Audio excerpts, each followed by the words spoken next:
एक शक्ति है, उस शक्ति में तमाम शक्तियां भरी हैं, सब उसी के अंदर में है। जितनी भी क्रियाएं भगवान करता है सब उसी पावर से करता है। तो उस पावर की विशेषता ये है कि वास्तव में तो भगवान को कोई कर्म करनी नहीं चाहिए, आंख खोलना भी नहीं चाहिए, बंद नहीं करना चाहिए, बैठना नहीं चाहिए, सोना नहीं चाहिए, उठना नहीं चाहिए, कुछ भी नहीं करना चाहिए, क्योंकि कर्म तो संकल्प से होता है। और वो संकल्प क्यों करे? इसके पास कुछ कमी हो वो संकल्प करे। इसलिए जहां से संकल्प शुरू होता है उस संकल्प के शुरू करने से ही बंधन हो जाता है। संकल्प ही बीमारी का कारण है। जितने जीव दुखी हैं सब संकल्प से दुखी हैं। संकल्प विकल्प मन का बंद हो जाए बस सब शांत। इसी को मिटाने के लिए परमहंस लोग समाधि में जाकर छुप जाते हैं तो मन निर्विकल्प हो जाता है, संकल्प विकल्प रहित हो गया, शांत हो गए। तो ब्रह्म तो सदा शांत है, आनंद में है। लेकिन वो संकल्प से लेकर के वर्ग तक जो कुछ भी करता है, अच्छा बुरा जो भी हो, ये सब गलत है कायदे के अनुसार। क्योंकि हम भी करते हैं वो भी करता है, लेकिन दोनों में फर्क क्या है? वो एक स्पेशल पावर से करता है, वो योग माया है, उसका नाम धर दिया है योग माया।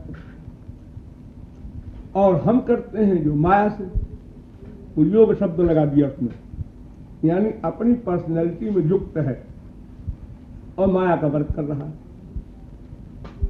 यानी माया को अंडर में कर रहा है।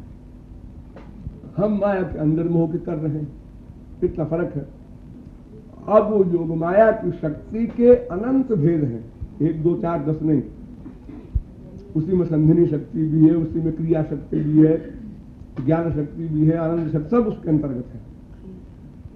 तो वो सबसे बड़ी जो योग माया की मूर्तिमान शक्ति है वो लादनी शक्ति है, जो ये लोग बताते हैं लेक्चर में। तो वो वही लादनी शक्ति के सारभूत तत्व, प्रेम के सारभूत तत्व, महाभाव रूपा राधा है। अब उन्हीं के अंदर में सारी शक्तियां हैं।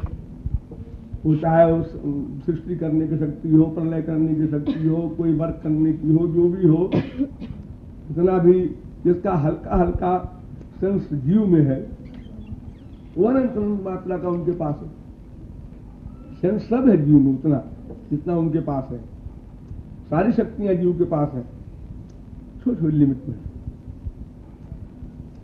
तो वो योग माया नाम की एक ऐसी पावर है उनके पास जिसके अंदर में उनकी सारी पावर्स है।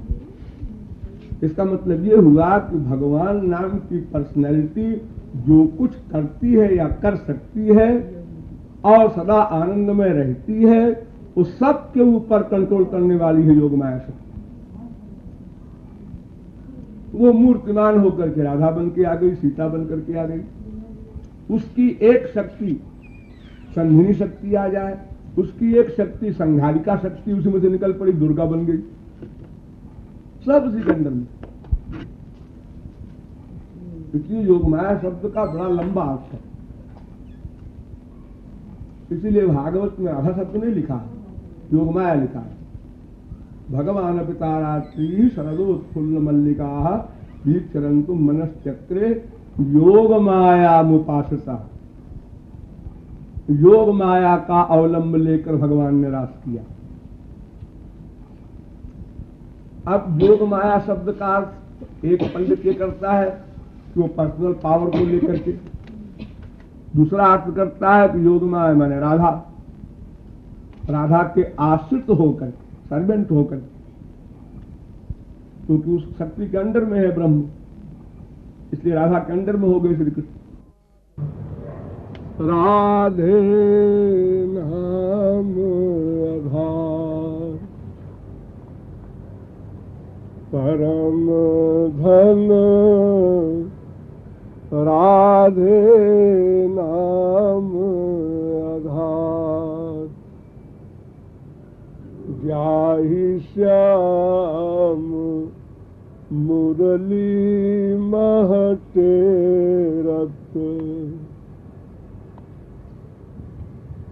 सुमिरत बारंबार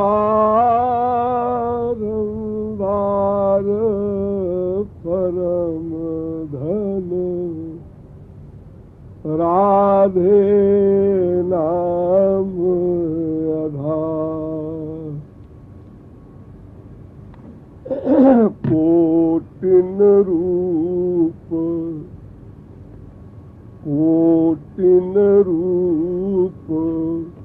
धरे नंद नंदन तौ न पायो पार परम धन राधे नाम आधार। बुद्धि की अंतिम अथॉरिटी सरस्वती बृहस्पति है और अनंत कोटि सरस्वती बृहस्पति की बुद्धि के बराबर श्री कृष्ण की बुद्धि है। जब वो नहीं जान सके तो फिर कौन जाने, कौन बतावे, कौन समझे। श्री शुक प्रकट कियो नहीं आते। 18,000 श्लोक बनाया भागवत में, लेकिन एक बार राधा शब्द सुखदेव परमहंस नहीं बोल सके। श्री शुक प्रकट कियो नहीं आते, जानी सार को सार परम धन।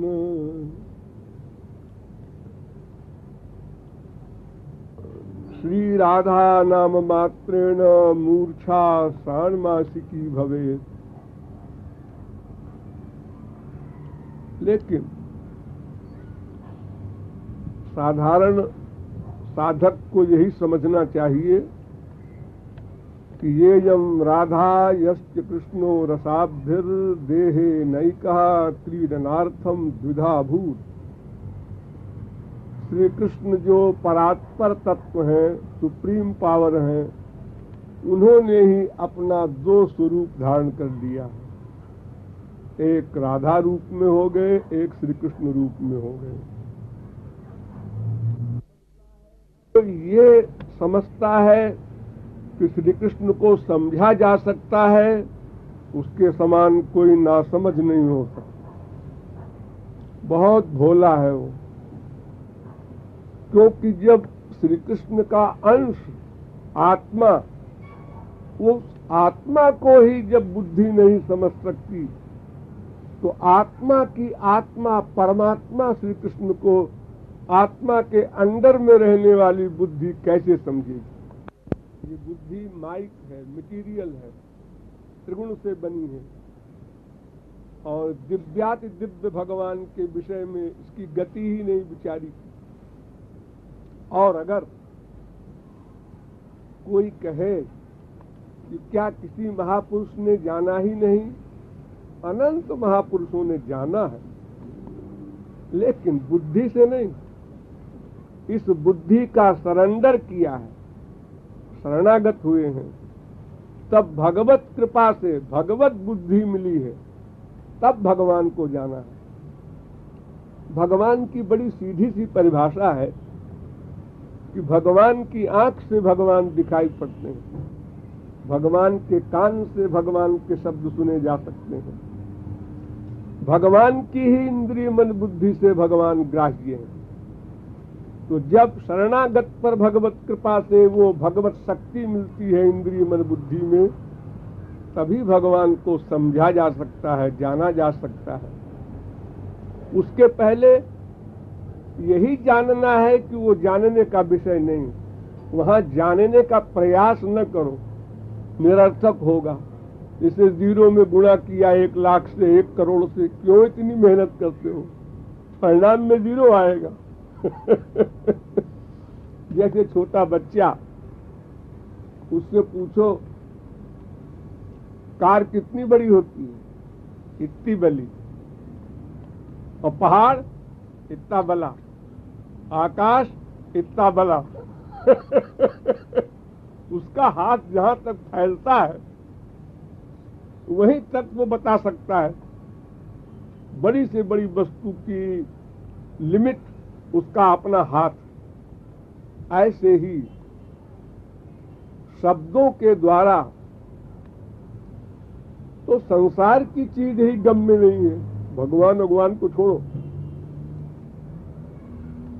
रसगुल्ला कैसा होता है, कोई बतावे नीम के कीड़े को, रसगुल्ला कैसा होता है जी बताइए।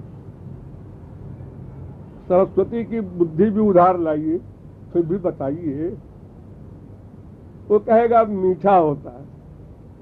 ये मी और ठा जो आप शब्द बोल रहे हैं, इसका क्या मतलब होता है? अरे भाई, तुमने कोई मीठी चीज खाई नहीं? गुड़ खाया, चीनी खाया, कुछ खाया है? जी नहीं, मैं तो नीम का कीड़ा हूं। अब आप समझाइए ये मी और ठा का क्या मतलब होता है? कोई फिलॉसफर नहीं समझा सकता। तो जब मटेरियल वस्तु को ही हम अनुभव द्वारा ही जान सकते हैं, तो राधा कृष्ण तत्व की बात तो बुद्धि से परे है। इंद्रियां क्या बोलेंगी? वाणी के विषय में तुलसीदास बोलते बोलते थक गए तो कहते हैं गिरा अनयन और नयन बिनु बानी। लेकिन अगर नयन के बानी भी हो जाए, हम ये भी मान लें, तो क्या बोलेगा नयन? यही बोलेगा अनलिमिटेड हैप्पीनेस, अनंत आनंद, अनंत आनंद। ये जो आप बोल रहे अनंत आनंद, ये क्या है? ये शब्द आप बोलते हैं अनंत आनंद। अनंत आनंद का आइडिया हमें कैसे हो? तुमको नहीं हो सकता। तुमको नहीं हो सकता तो फिर आप समझाने क्यों चले? आप समझा भी नहीं सकते। नहीं, समझाने की बात तो वहीं तक सीमित होगी जहां तक बुद्धि का प्रवेश है, जो लिमिटेड है, सीमित है। वहां कुछ आइडिया हो सकता है। अरे भाई, तुमने 10 फुट का पैमाना देखा है? हाँ, तो उसका 10 गुना कर दो, 100 फुट का पैमाना बन जाए। तुमने 10 फुट का पेड़ देखा है? हाँ, उसका 10 गुना कर दो, इतना ऊंचा पेड़ है। हाँ, आइडिया हो गया। लेकिन तुमने 100 फुट का पेड़ देखा है? हाँ, अब उसका अनंत गुना कर दो। अनंत गुना कैसे करेंगी? अनंत? अरे भाई, तू सीमा बताओ। सीमा नहीं है वहां। सत्यं ज्ञानम अनंतम ब्रह्म, वेद कहता है, वहां सीमा नहीं। इसलिए हमको यही समझना है बस कि किशोरी जी के शरणागत होने का सब साधन करें, उपाय करें, प्रयत्न करें। शरणागत हो करके अपने को अधम पतत गुनहगार मानकर अपने को नाचीज महसूस करते हुए रोकर अंतःकरण को शुद्ध करें। जब अंतःकरण शुद्ध हो जाएगा तो गुरु कृपा से वो स्पिरिचुअल पावर, वो दिव्य प्रेम मिलेगा। बस सब समस्या अपने आप हल हो जाएगी। जब ईश्वरीय शक्ति मिलेगी तो क्या जीव है, क्या ब्रह्म है, क्या भगवान है, क्या राधा है, क्या गोपी है, सब बुद्धिगम्य हो जाएगा। उसके पहले असंभव है। जैसे एक 5 वर्ष के बच्चे को, 4 वर्ष के बच्चे को कोई समझा नहीं सकता है कि तुम माँ के पुत्र भी हो, पिता के पुत्र भी हो, क्योंकि वो काम दोष से अपरिचित। वो बोध नहीं करा सकता। रट लेगा, मैं माँ का भी बेटा हूँ, बाप का भी बेटा हूँ, मैं माँ का भी बेटा हूँ, बाप का भी बेटा हूँ। बोध नहीं हो सकता। उसी प्रकार जब तक हमारे अंदर काम, क्रोध, लोभ, मोह, मद, मात्सर्य, ईर्ष्या, द्वेष आदि ये माया के विकार है, इनसे आच्छन्न हमारी बुद्धि है, तब तक भगवान की एक बात भी समझ में नहीं आ सकती। यही बात सारे शास्त्र वेद कहते हैं। शास्त्र वेद को पढ़कर यही मालूम होगा कि नायमात्मा प्रवचने न लभ्यो, ये वाणी का विषय नहीं, न मेधाया बुद्धि का विषय नहीं, न बहुना श्रुते न। ये सुनना, पढ़ना, जानना यही है कि वो पढ़ने सुनने जानने का विषय नहीं है, वो सरेंडर का विषय है। शरणागत हो जाओ, इस मन बुद्धि को समर्पित कर दो। मैं ये आधत्तो मैं बुद्धि निवेश है, जो गीता में भगवान ने उपदेश दिया अर्जुन को, ये मन बुद्धि हमको दे दो।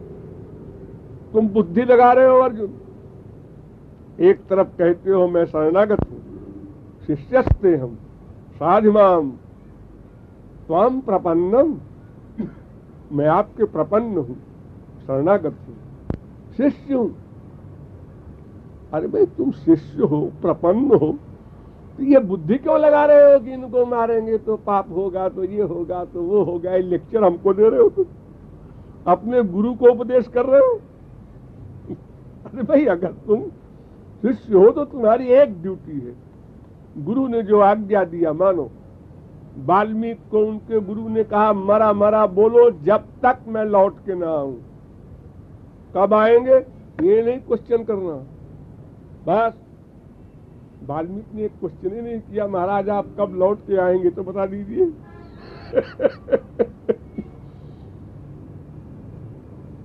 तो अंत में भगवान ने जो गीता के अंत में कहा माम एकम शरणम व्रज, तो अर्जुन ने तो पहले कह दिया प्रपन्नम। ये कौन सी नई बात भगवान ने कही? तो भगवान ने कहा भाई एक हमने जोड़ दिया है इसमें, सर्वधर्मान परित्यज्य। तू पहले धर्म की शरण में था, इसलिए सोच रहा था कि पाप होगा, अधर्म होगा, इनको मारेंगे तो। अब तू सब धर्मों को छोड़ के मेरी शरण में आ जा। तो महाराज आपका वेद तो कहता है कि पाप होगा, लेकिन अहं त्वाम सर्व पापेभ्यो मोक्षयिष्यामि, कि मेरा लॉ है कि अगर मेरी शरण में आ जाए कोई तो उसकी फाइल जला देता हूं, उसका सब केस खत्म। पाप भी खत्म नहीं, पुण्य भी खत्म। सर्व पापेभ्यो का मतलब है पाप पुण्यभ्यो, क्योंकि अगर पुण्य रह जाएगा तो 84 लाख में घुमा करेगा। पुण्य का फल स्वर्ग है, तो भगवान का आनंद कैसे मिलेगा उसको? इसलिए उसके सारे कर्म बंधनों से मैं उसको मुक्त कर देता हूं। ये मेरा ही तो बनाया हुआ कानून है अर्जुन, और तुम मुझे ही उपदेश दे रहा। बस एक यही मार्ग है, चाहे वो बृहस्पति का दादा हो, चाहे अंगूठा छाप हो, चाहे स्वरूप हो, चाहे कुरूप हो, चाहे वो समस्त त्रैलोक्य का अध्यक्ष बन करके ब्रह्मा की सीट पर पहुंच जाए, कोई गति नहीं। शरणागत होना पड़ेगा। जीवन मुक्त अमलात्मा परमहंस ज्ञानी को भी शरणागत होना पड़ेगा। शंकराचार्य ने बहुत ज्ञान की व्याख्या की, भाष्य किए, कुछ काम नहीं बना। तब भगवान के प्रपन्न हुए, शरणागत हुए, और फिर शरणागत हो करके उनको वास्तविक ज्ञान हुआ।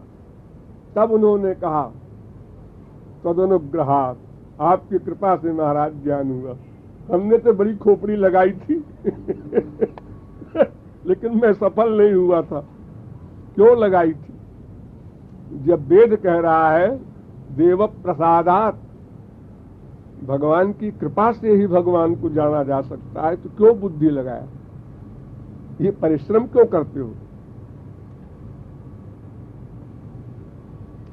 तो बड़ी सीधी सी बात है कि जैसे हम पैदा हुए थे भोले भाले, कुछ नहीं जानते थे, उसी अवस्था पर फिर जाना पड़ेगा। ये जो बीच में हमने दुनिया भर का कूड़ा कबाड़ा इकट्ठा किया है, इसको फेंकना होगा श्याम सुंदर के चरणों में, तब काम बनेगा। सरल स्वभाव न मन कुटिलाई, वो निश्चल निष्कपट भोला हृदय फिर बनाना पड़ेगा कि जितना कमाया है इसको खोने का भी खोने के लिए कमाना पड़ेगा, इसका अभ्यास करना पड़ेगा। जो गड़बड़ कर ली है हमने, हर जगह शंका, हर जगह तर्क। क्या करें जी, संसार में काम नहीं चलेगा, ऐसा नहीं करें। बिल्कुल ठीक, संसार में खूब तर्क करो, खूब शंका करो। कोई सर काट के दे दे तुमको तो भी समझ लो कोई स्वार्थ है इसका। अरे तुम मर गए, आप क्या स्वार्थ है? अरे है, बिना स्वार्थ के संसार में कोई किसी के लिए पलक उठा के देख भी नहीं सकता, कल्पना भी नहीं कर सकता। संसार में इतने चालाक बनो, लेकिन जब ईश्वरीय क्षेत्र में कदम रखना हो तो भोले बालक की तरह भोले बन जाओ। वहां बुद्धि का लगाना वर्जित है। खास साइन बोर्ड है सबसे आगे पहले कक्षा में जिसने बुद्धि लगाया वो कोई भी हो, वो बर्बाद हुआ। सारा इतिहास भरा पड़ा है, क्योंकि उनकी दो विरोधी बातें हैं। अगर एक पक्ष की बात किसी की हो तो समझने में कुछ दावा भी करे कोई। जब दो पक्ष की बात है, विरोधी बातें हैं, शरीर भी है, हाँ शरीर है भगवान, अशरीरी भी है।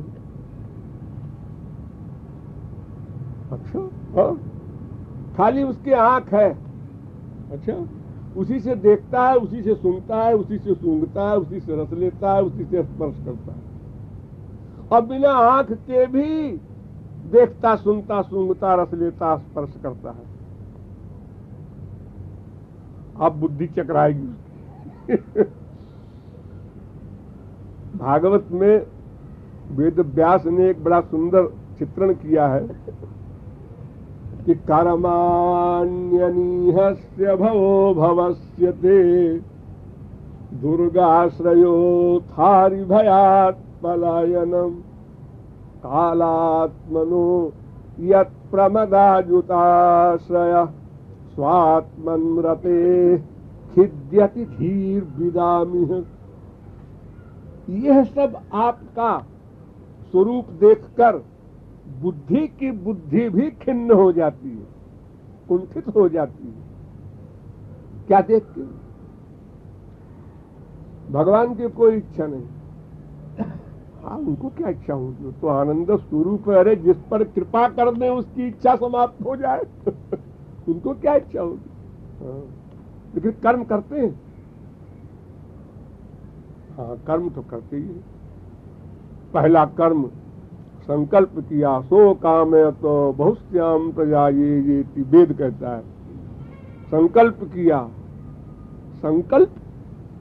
संकल्प तो किसी इच्छा के कारण होता है। ऐसे तो कोई संकल्प नहीं करता साहब, कोई इच्छा रही होगी तभी संकल्प किया। जो आनंद स्वरूप है वो संकल्प क्यों करेगा? हम लोग संकल्प करते हैं, फिर संकल्प के बाद प्लानिंग, फिर प्रैक्टिस। हाँ, तो भगवान की भी कोई प्लानिंग प्रैक्टिस रही होगी। क्या प्लानिंग किया भगवान ने? उनकी तो कोई इच्छा नहीं। हाँ, इच्छा तो नहीं है, ये फैक्ट है, लेकिन किया। कामयत, इच्छा किया और सृष्टि किया। ये प्रैक्टिकल वर्क हो गया। और सृष्टि करके उसमें समा गया और प्रत्येक जीव के अंतःकरण में एक एक रूप से अलग समाया, उसके आइडियाज नोट करने के लिए, उसको कर्म फल देने के लिए। तमाम सारा वर्क हो गया उसका। फिर अवतार लेकर के जो वर्क करता है वो अलग। अभी इच्छा नहीं है, कर्म हो रहा है, बात समझ में आती नहीं। हाँ, समझ में नहीं आएगी। ये मैंने पहले कहा था, समझ में नहीं आएगी। इच्छा रहित से कर्म हो, अजन्मा का जन्म हो, सबका बाप नंद का बेटा बने। हंसने की बात, नंद की हैसियत क्या है? एक मामूली से गांव के मालिक, अरे मामूली से गांव के मालिक का बेटा और अनंत ब्रह्मांड का बाप, कितना बड़ा विरोधाभास। दुर्गा सयो थारी भलात पयानन, जिसके लिए कहा गया सुप्तन चास्त महाप्रलया, श्वास को रोक ले भगवान श्री कृष्ण, अनंत ब्रह्मांड का प्रलय हो जाए। कुछ करना वरना नहीं उसके लिए, नो कुछ नहीं। संकल्पा देवास्तु पितरस्तम उत्तिष्ठन्, बस संकल्प किया सृष्टि का प्रलय हो जा, हो गए। सृष्टि हो जा, हो गई। कुछ प्रैक्टिकल वर्क नहीं करना, जैसे हम लोग संसार में किसी वर्क को करते हैं तब कोई सामान बनता है। तो भगवान के सामान को लेकर के कोई सामान बनाते हैं तो वहां भी हम वर्क करते हैं। एटम बम बनाया, प्लेन बनाया, हवाई जहाज या कोई चीज बनाई, तो भगवान की सृष्टि का सामान लिया और फिर उसमें हजारों लाखों वर्ष लगाए, हजारों लाखों लोगों ने रिसर्च किया और अरबों खरबों रुपए खर्च हुए तो एक एटम बम बना। लेकिन भगवान ने संकल्प किया सृष्टि का प्रलय हो। वो भगवान श्री कृष्ण एक नथिंग, साधारण सा, जरासंध के भय से वो भगवान भागा और इतना भागा कि पीछे मुड़ के नहीं देखा, डर के मारे सीधे समुद्र पार कर गया। द्वारिका के पतले से डंडे के डर से कांप रहा।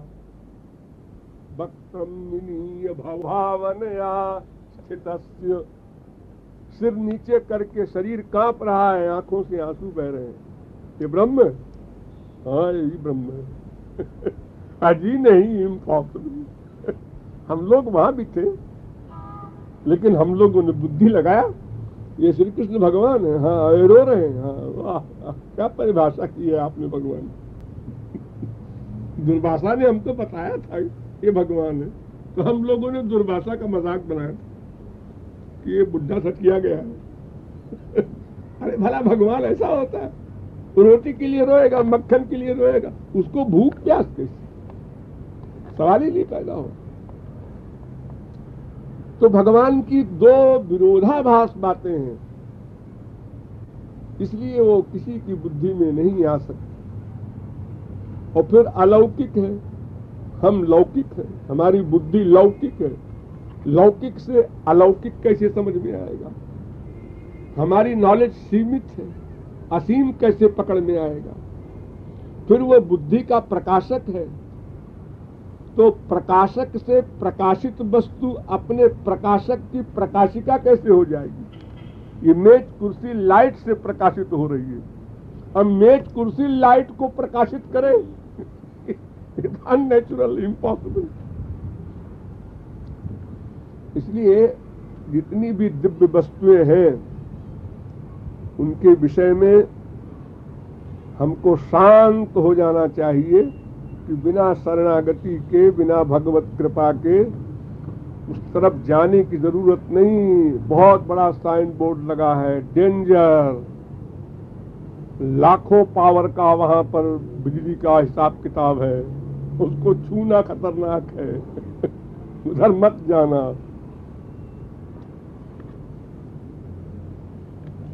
आलोड्य सर्वशास्त्राणि विचार्य च पुनः पुनः। वेद व्यास ने कहा, अरे मनुष्यों, तुम्हारी तो जरा जरा सी बुद्धि है, तुम शास्त्र वेद के पन्ने भी न पलट पाओगे।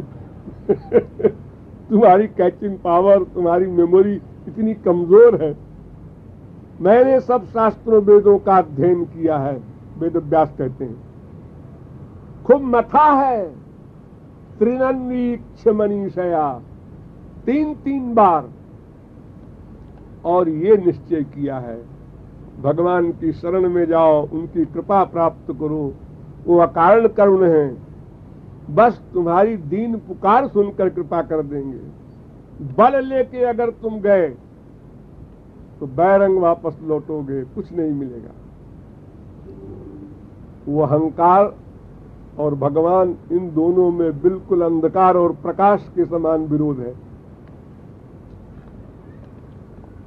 इसलिए जितना भी क्षण जीवन में जिसको मिले और ईश्वरीय क्षेत्र में उसकी जिज्ञासा प्यास हो, वो बस चुपचाप इतना ही करें। और ग्रंथों को पढ़ना और उसमें से कुछ निकाल कर समझ लेने की चेष्टा करना है ना, आधा पागल नहीं है, फुल मैड है, कुछ नहीं मिलेगा। श्रुति पुराण बहु कहे उपाई, छूटे न अधिक अधिक अरुझाई, और उलझ जाएगा।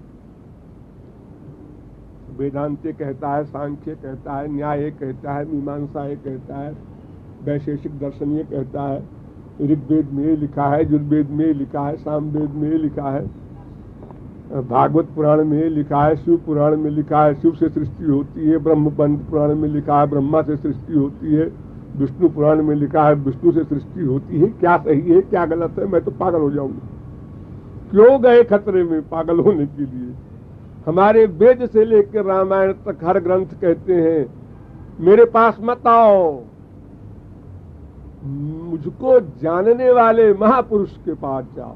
तद विद्धि प्रणिपातेन परिप्रश्नेन सेवया, महापुरुष की शरण में जाओ, उनकी सेवा करो, जिज्ञासु भाव से प्रश्न करो, पूर्ण शरणागति के भाव से। वे तुमको बताएंगे क्या करना है, बस उतना समझो, उतना करो।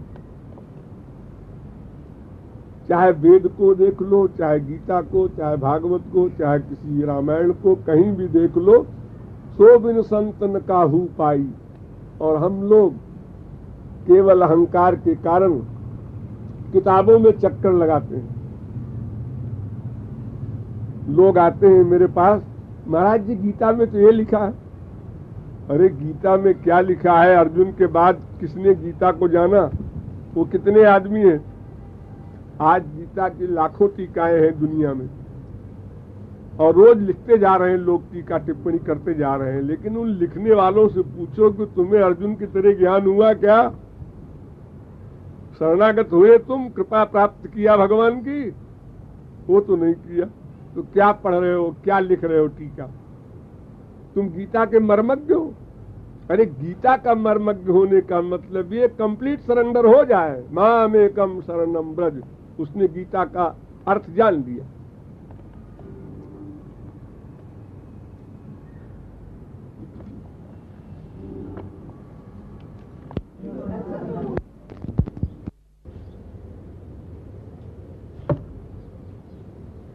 जैसे भगवान की परिभाषा है बुद्धि से परे, ऐसे ही तस्मै सज्जने भेदा भावात्, महापुरुष और भगवान में कोई अंतर नहीं होता। केवल एक अंतर होता है सृष्टि करने का। जगत व्यापार वर्जम।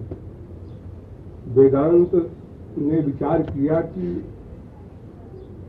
भगवान को प्राप्त कर लेने वाले महापुरुष और भगवान में क्या अंतर है। तमाम शास्त्रों में महात्माओं ने तीन तरह की बात लिखी है। कहीं तो लिखा है कि भगवान के बराबर कोई नहीं, न तत् समस्याभ्यधिकस्य दृश्यते, वेद कहता है। फिर वही वेद कहता है यस्य देवे परा भक्तिर यथा देवे तथा गुरु, भगवान और महापुरुष बराबर है। और फिर ये भी कहते हैं शास्त्र वेद, राम ते अधिक राम कर दाता, महापुरुष भगवान से बड़ा है। ये तीन विरोधी बातें हैं। लेकिन जब गहराई से रिसर्च की जाती है तो एक दृष्टिकोण का अंतर है। सबसे बड़ा भगवान ही है। ये इसलिए कहते हैं कि सृष्टि करने का कार्य कोई महापुरुष को नहीं देते भगवान, भगवान स्वयं करते हैं। बाकी जो बातें हैं, 8 गुण होते हैं भगवान में। अपहृत पापना विजरो विमृत्यु विशोको विजिघप्सो पिपासा सत्य कामा सत्य संकल्पा, वेद कहता है। तो ये 8 गुण जो भगवान में सदा से हैं, वो 8 गुण महापुरुष को दे देते हैं भगवत प्राप्ति होने। इसलिए वो अनंत ज्ञान, अनंत आनंद जो भगवान के पास है वो महापुरुष के पास हो जाता है। सब चीज बराबर हो गई। उसको इनडायरेक्ट में यूं कह लो कि जैसे कोई ड्राइवर गाड़ी चला रहा है, ड्राइवर को हटा करके मालिक स्वयं गाड़ी चला लेगा। इसकी जो आत्मा गवर्न कर रही है इंद्रिय मन बुद्धि को, इसकी जगह भगवान स्वयं गवर्न करने लगे, उसी को महापुरुष कहते हैं। और जो बड़ा कहते हैं कि महापुरुष बड़ा है, बड़ा इसलिए कहते हैं कि भाई भगवान को हमारे काम आएगा नहीं, न वो देखने को मिलेगा, न वो कुछ समझाने को आएगा, वो तो अव्यक्त है। हम जब अधिकारी बन जाएंगे तब भगवान का दर्शन होता है, उसके पहले सवाल ही नहीं पैदा होता। अगर भगवान का अवतार भी हो तो हमारे काम का नहीं, क्योंकि जाकी रही भावना जैसी, हम उसको जानेंगे नहीं कि भगवान, मानेंगे नहीं। तो महापुरुष एक ऐसी पर्सनैलिटी है जो हम सब पतितों को प्यार देकर, समझाकर और ले चलता है, और ले चल करके अधिकारी बनाता है। इतना बड़ा लेबर करता है। जैसे एक बाप होता है, वो लड़की को पैदा करता है, फिर लड़की को परवरिश करता है, पढ़ाता है, लिखाता है, गुणवती बनाता है, सारी तैयारी वो बाप करता है। जब तैयार हो गई लड़की 18 साल की, 20 साल की, तब एक लड़के आकर के वो 7 चक्कर लगा के ब्याह कर लेता है। तो लड़का तो बने बने का साथी हो गया ना। लड़की बिल्कुल तैयार है, रूप भी है, गुण भी है, विद्या भी है, वो इंटरव्यू लेता है, क्या क्वालिफिकेशन है, क्या कला जानती है। तो उसी प्रकार भगवान तो तेषाम नित्याभियुक्तानाम योगक्षेमम वहाम्यहम, जब जीव उस क्लास में पहुंच जाए। आप लोग थोड़ी देर शांत रहिए, इतना आवश्यक काम है कि आप लोग तीनों आदमी नाटक कर रहे हो। प्रलय हो रहा है सृष्टि में,